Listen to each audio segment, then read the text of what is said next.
If everyone is ready, let us begin. Urianger, the floor is yours.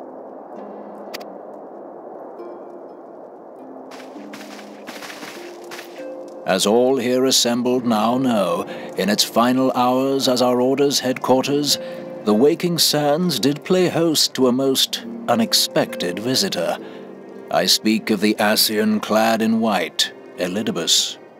Unwelcome though his presence was, his words that day did serve to confirm a truth long suspected, that the Ascians are eternal beings, to whom physical destruction is as a temporary inconvenience. In the intervening time, Urianger and I have striven to discover a means by which the Ascians might more permanently be slain. And 'tis my belief that we have found the thread that will allow us to unravel the twisted skein of their existence. In the moments prior to Leviathan's most recent manifestation, the Sahagin elder who summoned him was observed to undergo some manner of ascension. The etheric readings taken by Y'shtola at the time of this transfiguration have proven most enlightening. The disruption to the flow of ether was sudden and dramatic. So tangible was the agitation, I scarce had need of my goggles. The significance of Y'shtola's readings might better be understood in the context of mine own, taken at the instant of the Lord of Levin's demise. Unlike the primal, the Sahagin was not subject to etheric dissipation. Before discussing our new discoveries, it may benefit us all to recall what we know of etheric behavior.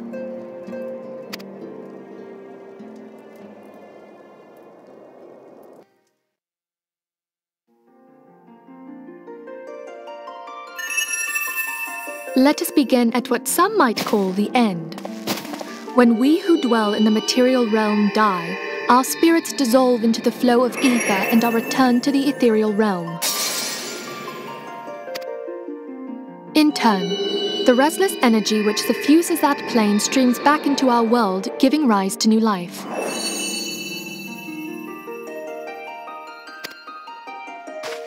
"'Tis as the heavens did decree, the way of all mortal souls. Twixt this world and the next do the ethereal currents swirl, bearing the very essence of life.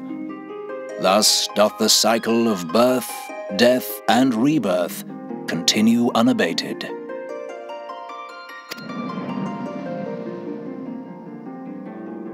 Primals behave somewhat differently. In order to manifest and then maintain a physical presence in this realm, they must consume vast quantities of ether, most often in the form of crystals. Though they may seem to live, their flesh is but ether given shape.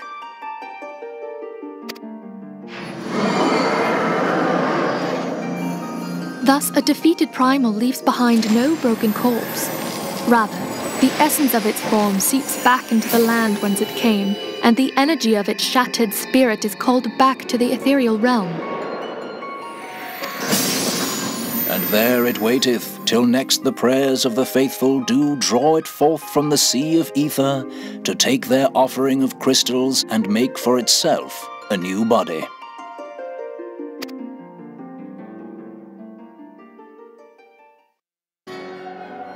Which brings us on to the third group, the so-called immortals. They exist in a manner all their own. Quite. Even as the Sahagin elder fell to the Admiral's musket shot, I witnessed the release of an ethereal cloud, which immediately took possession of a nearby minion. A soul that dissipateth not upon the death of the flesh. The secret of life everlasting, and in the claws of a Sahagin no less. But I wonder, what would happen to one of these obstinate spirits should there be no suitable host for it to claim?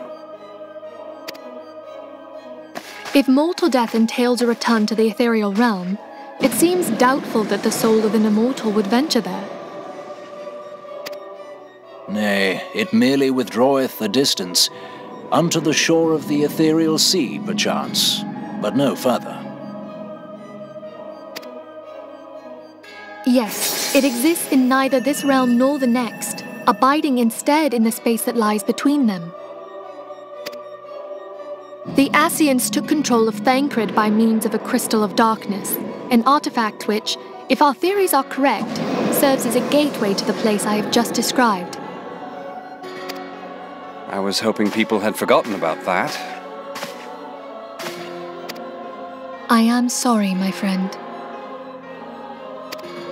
For a mercy, the weary road of our research hath brought us unto an answer. The Sahagin ascended to an immortal state, but he did not possess a crystal of darkness through which to flee this realm. Thus was he consumed by Leviathan. If we could entrap the spirits of defeated Ascians in like manner, and thereby deny them resurrection,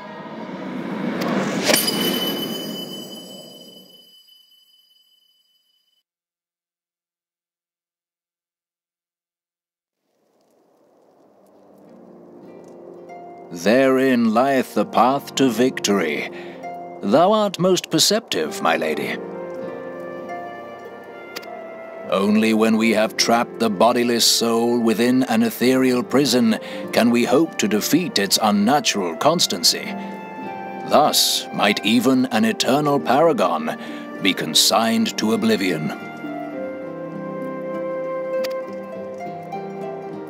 These feats are, of course, far easier said than done.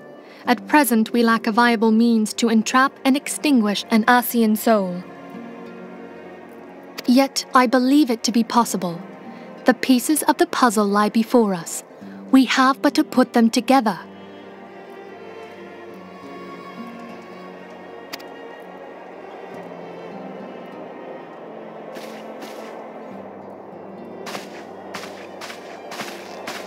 I will depart at once to convene with the sages of Sharlayan.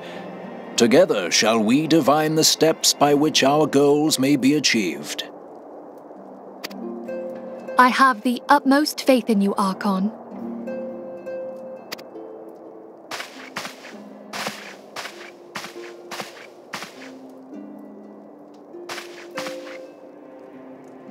Beg pardon, antecedent, but I would raise one final matter.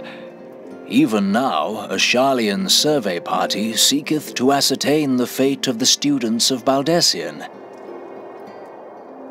Their findings shall soon be known to us. Though you harbor feelings of dread, I bid you surrender not to sorrow, but abide instead in hopeful prayer. I shall, Archon. Thank you.